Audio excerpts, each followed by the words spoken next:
Hello. Hey, day 3 here of my evening journal, January the 2nd, 2021. Hope that you've had a great start to your year. Hope that you've had a wonderful day. Had a great day and wanted to touch base here, just kind of document some of this and a couple of ideas that I had, or one specific idea to kind of focus on today. Just as a check in here for myself, did hit the gym this morning again.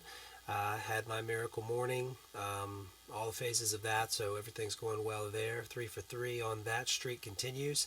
I did not practice piano today, but I did put in an hour and a half time yesterday on my 30-minute goal, so I knew that I wouldn't have the time today. We're kind of busy running around.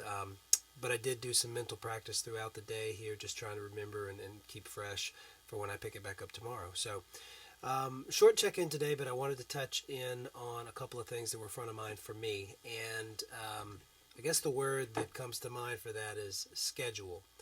If you're like me, it's kind of a dirty word, or it's always been kind of a dirty word for me. I've not been the best at this. If there's one thing that I would say has been most beneficial for me recently, it's the use of a personal calendar. Certainly, I've got a journal, like a to-do list that I've been keeping, and this is not really about a to-do list, more so of a schedule for the day, and then actually looking at it and using it daily. I'm generally a very laid-back person when it comes to plans. Never really made the plans of any consequence, to be honest. And I married one of the world's best planners, so I haven't really had to make many specific plans for the day or the next week or the next month, or you have it, because things sort of just work out for us, and that's part laziness on my part and part eagerness on her part to make sure that things are scheduled.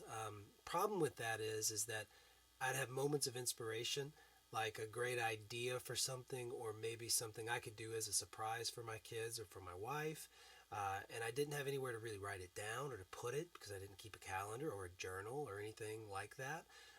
And then number two, I didn't then schedule time to actually make that idea happen and make it actually come to life.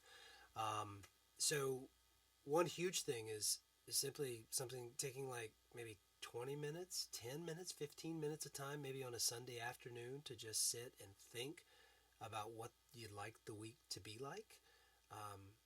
Thinking about what a good day for you would be, and then actually putting that on the calendar and blocking that time off so that the day, generally speaking, goes the way that it would be good for you to go. Um, I think it's safe to say that most people wake up every day and just sort of fall into their life by accident. The day just sort of happens, they get through it okay, or they don't. Then the next day, the same sort of thing, then the next day, and on and on and on. And then you wake up a few weeks, or even a month, or even years later, and none of those pseudo plans like I had, or ideas, or anything ever came to life, and nothing got done really. You go to work and you do your stuff at work, and that 8 hours or 10 hours or whatever it is gets done because you kind of know what to do, and a lot of us at least get on autopilot sometimes for that.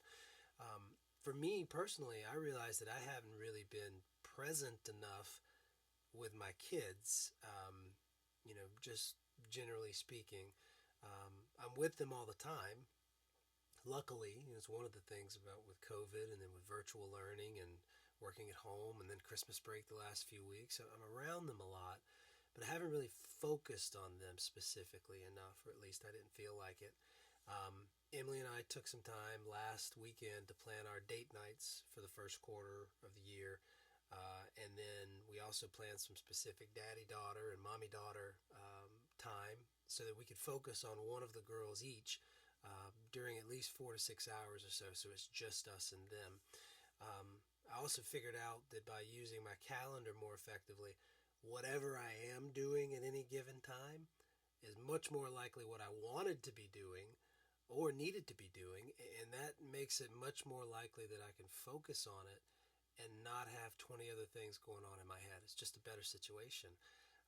And just a couple figures that, you know this intuitively probably, but just seeing it written down like this is kind of an eye opener for me. If you're the kind of person that's just too busy all the time with so many things, and think about it. Do you have 10 minutes for something every day?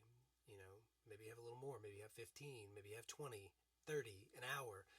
If If you had 10 minutes a day and you focused on one small idea for 10 minutes a day for a year, I know that's a lot, 365 days, but if you did, that's 61 hours over a year. 15 minutes a day is 91 hours over a year. 30 minutes a day is 183 hours. And then if you have an hour, 365 hours. But that's 9 weeks. That's 9 work weeks worth of time for something if you can devote an hour to it a day. So I guess what I'd say is, for me, it's can I carve out 10 minutes for something that's important? And for me, that is making sure that things are on the schedule. And on that schedule, can I give something 10 minutes that I can focus on it? Can I give it 15 minutes that I can focus on it?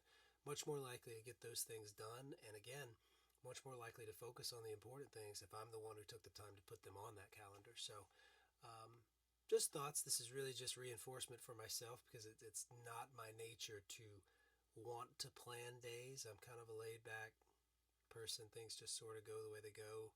But if I'm wanting to reach those next goals and kind of really attack what I want to have happen, I got to put some work in to make that happen. So anyway, I hope that everybody's had a great day. I'm going to go enjoy some more of this Saturday night, and thanks.